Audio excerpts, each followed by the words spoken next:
Olá, minha saudação de paz e luz para você.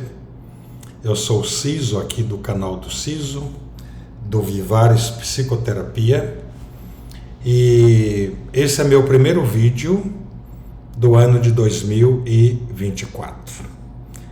Faço votos que você tenha começado bem o ano, e ainda dá tempo de começar bem o ano. Estamos nos primeiros 10 dias do novo ano. Esse vídeo ele vai ser uma prosa um pouquinho mais demorada do que algum vídeo que eu tenho feito de forma mais resumida. Porque esse vídeo eu vou falar de um tema que interessa cada vez mais a muitas pessoas, que é o envelhecimento. Como envelhecer bem. E se tem algum segredo para envelhecer bem? Tem alguma dica? Tem algum elixir, né? E eu começo dizendo isso. Eu não vou trazer aqui nenhuma citação acadêmica, não vou citar aqui nenhum cientista, nenhum especialista em geriatria, nada disso. Porque eu quero falar aqui da minha própria experiência. Esse é um vídeo de experiência. Eu sou uma pessoa que está envelhecendo, né? Eu agora tenho 65 anos e quando caiu a ficha para mim que eu comecei a envelhecer-me, eu tive um pequeno susto, um pequeno desconforto. Na verdade, quando eu fiz 50 anos, há 15 anos passados, eu tinha uma sensação emocional que era um misto de alegria com alguns piscando, algumas lâmpadazinhas piscando. E alguns amigos muito queridos, eles fizeram uma festinha de 50 anos para mim. E um amigo muito querido, desde a nossa adolescência somos amigos, ele não pôde vir. Alguns dias depois, ele me telefonou. Ele vive em uma outra região do país. Meus 50 anos eu fiz lá no Rio Grande do Sul, onde eu vivia até pouco tempo atrás. E esse amigo, que também é gaúcho, mas há muitos anos vive em uma outra região do país, ele quis prosear e saber como eu estava sentindo os 50 anos. Eu disse para ele que, na verdade, eu não estava pensando muito sobre aquilo. E que dava a impressão que eu estava celebrando 40 anos. E ele disse assim: Ciso, eu quero te dizer uma coisa. Nós estamos entrando no último ciclo da vida. Depois dos 50, a maior parte da nossa vida já passou. E essa fala dele me impactou depois. Aí eu comecei a cair a ficha. Eu disse, mas eu estou realmente me envelhecendo. Ok. Aí eu passei devagarzinho a ler literatura sobre a finitude. Tanto no campo da filosofia, da antropologia, da saúde, da espiritualidade, né? Eu fui lendo coisas com temas, enfoques diferentes sobre a finitude. E isso foi muito bom. Muito bom por quê? Porque aos poucos, sem eu me dar conta, eu fui construindo uma teoria que é conhecimento, informação, né, com a realidade. A realidade é o lado prático da vida. Então, eu estou ficando velho. Tenho essa consciência.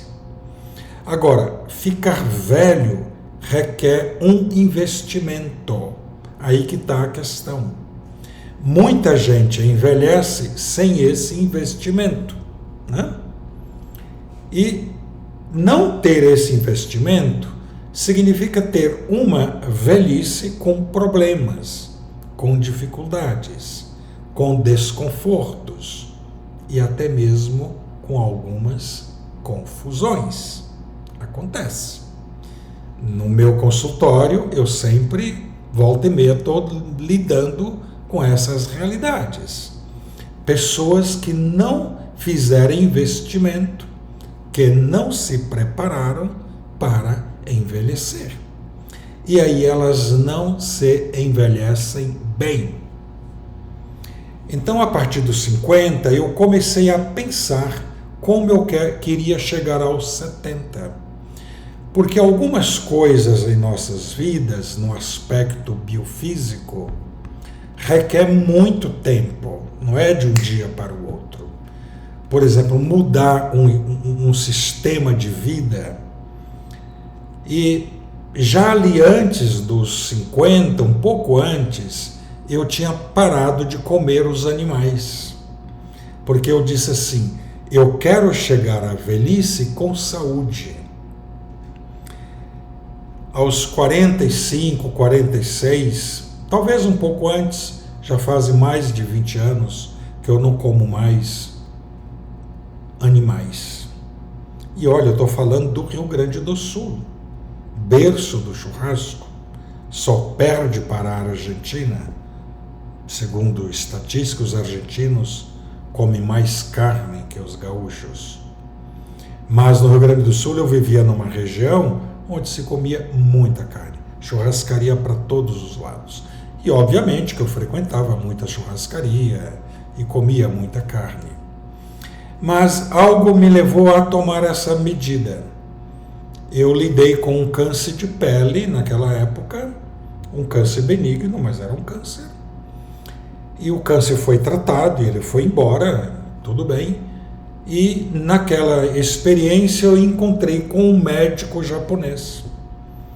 E esse médico, ele também é um naturista, no sentido de alimentos naturais. E ele disse, pare de comer os animais. Primeiro por consciência, ele me disse assim. Segundo, pela tua saúde. E realmente eu fiz isso, né? Fiz isso. Parei, me tornei vegano, e fui vegano meio radical, não vegano chato, militante, nada disso. Um vegano consciente. Nem sequer cinto de couro eu usava, em respeito aos animais. E eu comecei a perceber que minha saúde, minha energia, meu foco, tudo melhorou muito, minha digestão, meu sono, a minha pele, tudo foi melhorando, incrível. Então já são 20 e tantos anos que eu não como carne dos animais. Como 5 anos atrás eu tive um problema cardíaco, que é uma questão hereditária, genética da minha família, a gente não escolhe isso, isso vem no pacote, né, dos nossos genes, né? Eu tive que fazer uma cirurgia e me tornei um arteriopata. E me tornando um arteriopata, eu não podia mais ter aquela dieta vegana. A equipe de hemodinâmica cardíaca me encheu os tubos e exigiu que eu tivesse que colocar alguns alimentos na minha dieta. Aí eu passei para a escala do pescetariano. Eu sou pescetariano, então posso comer peixe. Como peixe, não como peixe todos os dias, mas como peixe, por uma exigência médica. Não? Mas apenas peixe, carne de qualquer tipo, tudo que pisa sobre a terra, eu não como. Paciência, né? E é muito melhor para mim. Ok, então eu vou chegar aos 70 anos, porque eu planejei lá aos 50 que eu queria chegar aos 70 com saúde. Se você olhar minhas mãos, eu não tenho uma pinta nas minhas mãos, uma mancha, né? Elas estão ficando meio ameixa, né? Lógico, as mãos vão ficando, né? A gente vai ficando velho e vai virando ameixa. Mas eu não tenho uma mancha, no sentido de manchas escuras em minhas mãos. E isso tem a ver muito com a alimentação. Isso tem a ver muito com o sistema que eu adotei para envelhecer com saúde há 20 e tantos anos atrás. E por incrível que pareça, eu já estou preparando como eu quero chegar aos 85. daqui a 20 anos. Estou adotando devagarzinho alguns sistemas novos, alguns hábitos novos, para aos 85 eu chegar com boa mobilidade, com bom foco mental, chegar inclusive trabalhando, não trabalhando 8, 10 horas por dia, mas estar fazendo atividades. Mas isso é outro vídeo, não posso falar hoje, tá?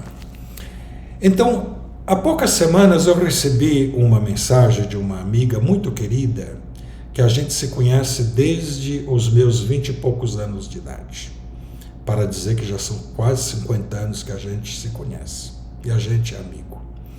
Ela vive numa região do norte do Brasil, bem longe aqui onde eu estou.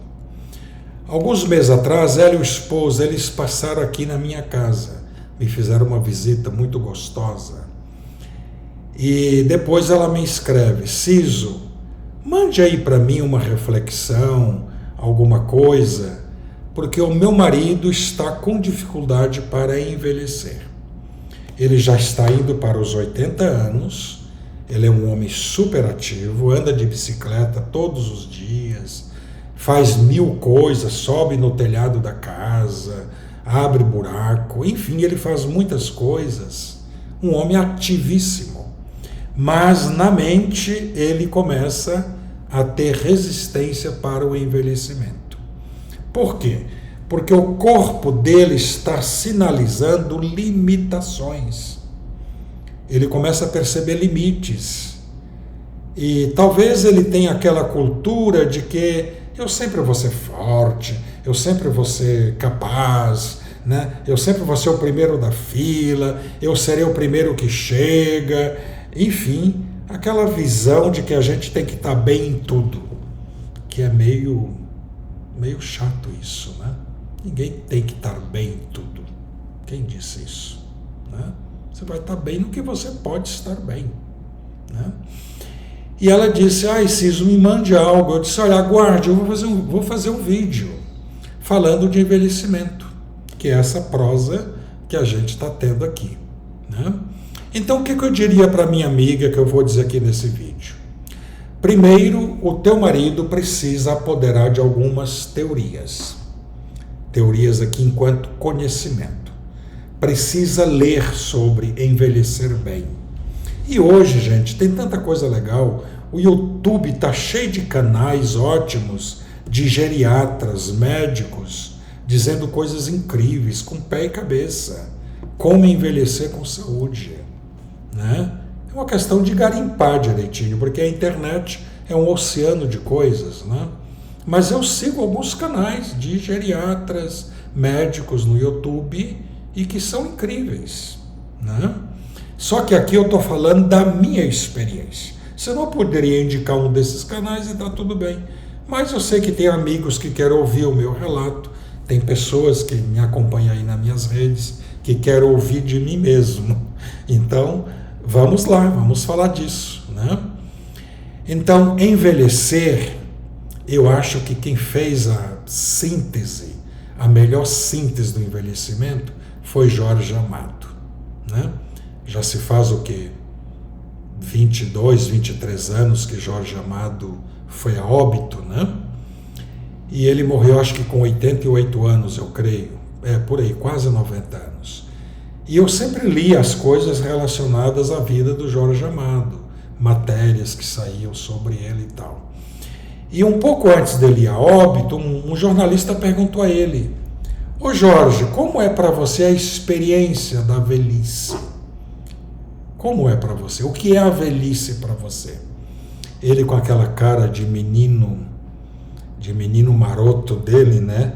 Aqueles olhos de paz que o Jorge Amado tinha, ele olhou para o jornalista, parou um pouquinho e disse assim: moço, envelhecer é um misto de sabedoria com muita porcaria. Eu achei aquilo incrível. E essa síntese, eu carrego ela. Eu prefiro ficar mais com a parte da sabedoria. Para dizer que quando a gente envelhece, a gente tem um patrimônio. Qual é o patrimônio? As nossas próprias experiências. E você precisa levar isso em conta, valorizar isso. O envelhecimento nos deixa mais sábios, mais pacientes, mais tolerantes, mais amigos nossos mesmos, né? Eu hoje curto ficar na minha casa, curto ler um livro com calma, curto escrever um texto sem pressa, curto fazer uma chamada de vídeo com uma pessoa querida. Hoje mesmo um amigo meu lá do interior da Bahia, lá do Nordeste, né, quis falar comigo por vídeo. Há muitos anos a gente não falava e tivemos um papo de 40 minutos, né? E nós somos amigos também desde a nossa adolescência, temos muita coisa em comum enquanto memória. Então, envelhecer, gente, na minha experiência, implica conhecimento, você apoderar de uma terapia, consciência da finitude, aprender a cuidar de você, porque isso não nos ensinam.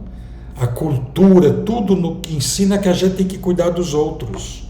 E temos que cuidar dos outros também, e está tudo bem. Mas o problema é que se esquece de ensinar que precisamos cuidar de nós. Uma das coisas mais complicadas aqui na psicoterapia é quando as pessoas precisam fazer uma desconstrução de uma visão errada de amor. Elas entendem que primeiro tem que amar os outros, depois elas. Não, é o contrário. Primeiro você tem que amar você tem que estar bem no amor próprio. Se você não está bem no amor próprio, o teu amor aos outros é um amor meio limitado, questionável, né? Então, a experiência do envelhecimento ela é fundamental. Então, vamos indo para a parte final dessa prosa, porque eu vou voltar a esse tema em próximos vídeos, dizendo o seguinte: envelhecer bem precisa de movimento, alimentação saudável, tomar muita água, redução o máximo do álcool, se possível saia do álcool, nada de tabaco. Bom, eu nunca fui fumante no sentido de ser fumante, né? Respirar bem, aprender a fazer meditação, ler, pode ler gibi, jornal, livros, espiritualidade, o que você quiser, desde que você leia. Você precisa diariamente ter um exercício mental, senão o teu cérebro fica preguiçoso e essa preguiça ela é passada para o corpo, porque um cérebro que não gera novas energias, novos estímulos, ele deixa o corpo também paralisado, né? Então, ter uma mente acordada, uma mente acesa, uma mente atenta, uma mente lúcida, é fundamental para o envelhecimento, né? Então, movimento para o corpo e movimento para a mente. E uma outra coisa que é fundamental, envelhecer bem é ser um velho bom. Nossa, como é chato ter velhos chatos, né? Tem velhos com alto grau de neurose. Aí são pessoas irritantes e que irritam, são pessoas intolerantes, pessoas reativas. Você pergunta uma coisa, em vez delas responderem, elas reagem, que é uma coisa diferente da outra. Então a neurose, ela pode estar na velhice como as manchas que vêm para o nosso corpo. As manchas não temos como evitá-las. Pode ver pessoas muito idosas, acima dos 80, já pelos 90 anos, tem muitas manchas pelo corpo. Mas essa mancha é um processo natural do envelhecimento. Enquanto a neurose na mente, na psique, não é um processo natural, é um processo adquirido. Então, ser um velho chato é muito chato. Eu adoro ver aqueles velhinhos e aquelas velhinhas bem fofinhos, sabe? Pessoas dóceis, que brincam com as crianças, que brincam com os animais, que riem, que são leves, né? Ainda ontem eu estava com um amigo meu no centro de São Paulo, e aí tinha uma velhinha almoçando numa mesa ao lado. Eu disse para ele: olha para aquela senhora, olha que fofura que ela é, olha como ela veste de forma tão harmoniosa, Olha o jeito como ela colocou os talheres, o prato. Olha como ela colocou a comida no prato. Tudo naquela velhinha era leveza. E aquilo é fantástico. Né? Fantástico. Então, ser um velho com leveza. E não velho vinagrete, amargo, neurótico, ranzinza, rabugento, reativo e até mesmo agressivo. Não. Então, gente, envelhecer com saúde é um investimento. Cada um vai descobrir a forma de fazer esse investimento. Aqui não tem cartilha, não tem manual, não. Cada um descobre o seu jeito. E outra coisa, cada envelhecimento é original, é próprio. Nem todo mundo envelhece igual. Cada pessoa tem o seu jeito de envelhecer. Esses dias eu vi um documentário na Netflix que eu sugiro aqui nesse vídeo. Ainda está lá, falando das zonas azuis no globo. As zonas azuis são aquelas regiões que pessoas envelhecem, que estão acima de 100 anos e que são saudáveis e ativas. Então eu vi velhos com 102, 103 anos andando a cavalo, montando no cavalo, como se tivesse 50, 40 anos. Vi pessoas idosas de 100 e poucos anos dançando, fazendo as atividades normais. Por quê? Porque fizeram um investimento para envelhecer bem. E para encerrar esse vídeo, não posso deixar de falar do envelhecimento na direção da morte, da finitude. Eu confesso que para mim é muito difícil quando eu encontro um velho que tem medo de morrer. Primeiro, eu morro de pena da pessoa. Honestamente, eu fico com peninha. Eu digo, nossa, como que ele tem medo de algo, medo de uma porta que ele vai passar por ela? Então, envelhecer bem para morrer bem, gente. E morrer bem é uma graça. Morrer bem é uma dádiva. Morrer bem é como sair bem para a tua última viagem. Quando a gente vai fazer uma viagem gostosa, o que a gente faz? Há muitos anos eu não vou naquele país ou naquele lugar e quero estar lá, visitar pessoas queridas, ou fazer férias, ou sei lá o quê. Você vai comprar roupa nova, você vai te arrumar, você vai mentalizar coisas bonitas. Vou visitar tal coisa, vou em tal lugar, vou naquele restaurante, vou não sei aonde, vou me encontrar não sei com o que. Quer dizer, você mentaliza coisas legais para a viagem que você vai fazer. A morte é o mesmo processo. Precisamos preparar essa viagem com objetividade, realismo. E por que não dizer, até certo ponto, com alegria, né? São Francisco de Assis chamava a morte de irmã morte. Então, estudar aqui um pouco sobre a finitude, aí vem a teoria, o conhecimento, para ter uma velhice lúcida, tranquila. Volta ao tema em vídeos menores do que este. Quem está seguindo aqui esse canal sabe que eu falei no primeiro vídeo. Os meus vídeos são muito simples, simples como as coisas da vovó. As coisas da vovó, elas são naturais e gostosas. Então esse vídeo não tem grandes floreios, é uma prosa. Se você gosta de estar aqui, curte, por favor, compartilha. Vou deixar meu e-mail aí, se você quiser escrever para mim. Eu hoje apenas abri uma prosa. Eu vou pegar pontos dessa prosa e fazer vídeos mais pequeninos, tá? Mais adiante. Para você que está começando a envelhecer, eu te desejo um bom envelhecimento. Seja um velhinho ou uma velhinha fofos, dóceis, ternos, agradáveis, amigos, carinhosos, afetuosos, leem poesia, reze muito, bote a mente na luz. Isso tudo ajuda na nossa velhice. uma linda velhice para você.